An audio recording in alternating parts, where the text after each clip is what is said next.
As you know, we do not have ski hills or mountains in Edmonton. In fact, we have slopes barely long enough for even toboggans to pick up speed. So it's highly unlikely that I would ever go on to be a world-class skier coming from Spruce Grove, Alberta. But I'll tell you, one thing we did have on those slopes of the Edmonton Ski Club that doesn't actually jut out of the landscape but goes down, we had coaches with very strong arm muscles. And I'll tell you why. We had to build a ramp off the top of the run. Now, as you saw in the video, we have 2 jumps in a mogul course. It's mandatory. Every mogul course has 2 jumps. Well, our little run with the rope tow had 1 jump, and we had to build a ramp, and our coaches had to push us off the ramp as hard as they could so we could get enough speed to get off that jump and actually do a trick. But another thing we had was not only great coaches, but we had passion. And that is so important. And that passion took me straight to the principal's office. And I said, Mr. Gerhardt, well, I have this little project. I'd like to be at the Olympic Games in 4 years. Now, in order to accomplish this goal, I'll have to miss 3 months of grade 12 so I can travel around the world trying to qualify for the Olympics. And he sat there, a little dazed and not quite sure what was coming next. And sure enough, he said, okay, we're behind you. So I don't know if you quite realize how crazy this idea was. People might call me optimistic, but basically this was absurd. I would have to go from Spruce Grove, Alberta, on the Alberta team, to the national development team, to the national team, to the Olympic team in just 4 years. But as I said, I had that passion. Now, one of the stops along the way of becoming an Olympian was my first national championships. I was 16 years old, I was on the national development team, and I was competing against girls and women almost twice my age. I didn't let it really bother me. I thought it was pretty cool. I crossed that finish line, and much to my amazement, I won.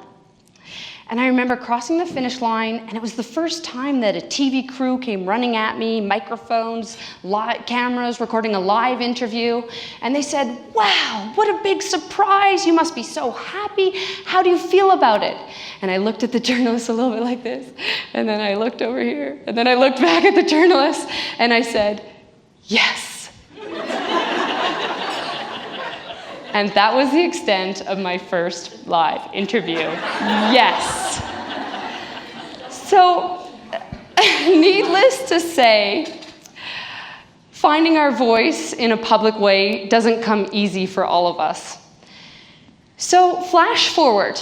There I am at the top of the mountain at the Salt Lake City Olympics in 2002. I'm now an Olympian.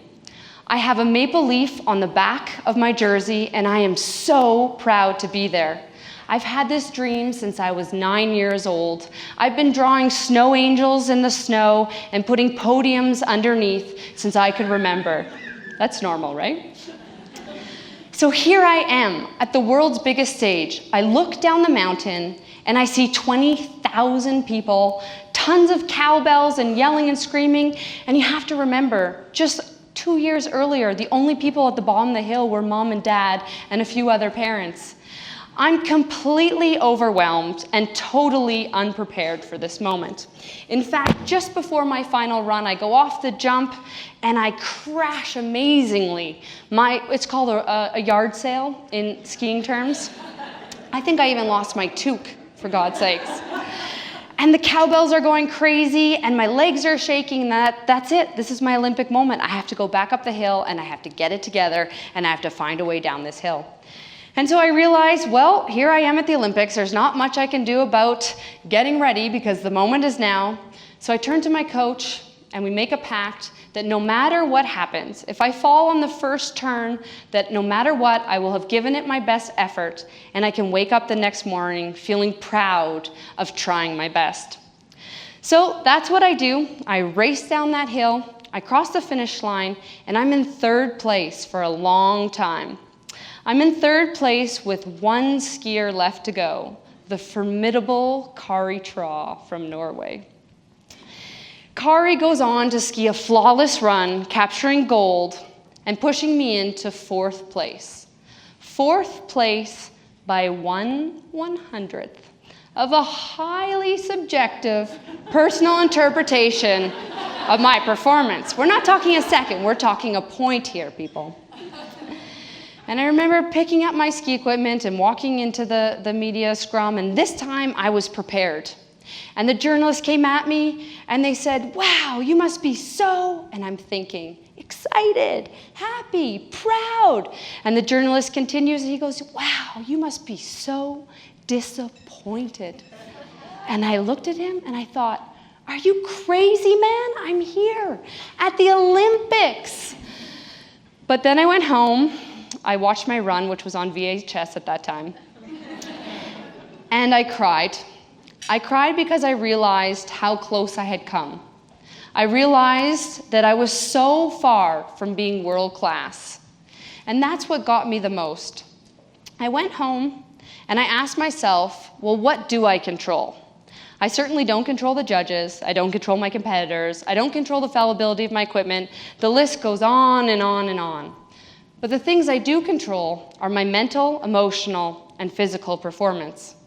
And I decided that I had to do something to never stand in that start gate in such an important moment in my life and not be ready to fulfill what I think I could do. So I go home, I come up with a great plan. I decide that I need a team to fuel these 30 seconds down the mountain. I need a world-class team, only the best will do. So I decide to start looking where we should all look when we're looking for the best in sport. I go look at the NHL. Okay, well, they've got a great trainer. They've got a great therapist.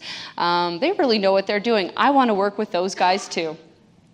So I go about it and I hire the absolute best team that I can't afford.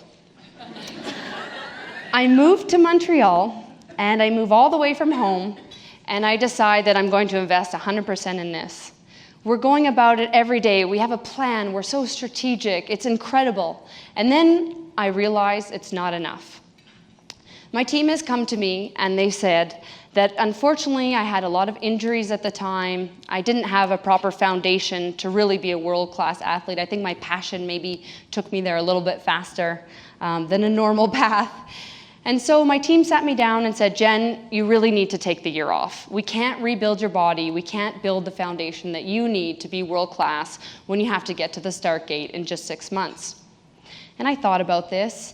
And you have to remember in sport, it's much like business in that we have deadlines. We have funding commitments. We have sponsorship obligations. We have team spots. And I thought about it long and hard and I said, "Nope, you're right." So I announced my little plan to my ski association. That didn't go so well. I was now fighting for my very limited funding that I had. I was fighting for my spot on the team. This news got published nationally that I was decided to take a year off. The media said I was absolutely crazy to do such a thing. And so I just thought, well, you know, it's not just important about our voice, but it's also important what voices we listen to, what voices we turn up, and what voices we turn down. And I knew in this moment that I had to move forward. So I committed to this plan, and basically my life got really, really boring. I went from gym to therapy to gym. No international travel in sight. But it was amazing because I could feel myself getting stronger. I could feel all these little details coming together. And then when I turned to the start gate almost 18 months later, I stood there and I was pushed out of the start gate and I skied faster and I jumped higher without even trying because I had gone to the root of the problem. I had redefined the approach and it was more fun than I could ever imagine.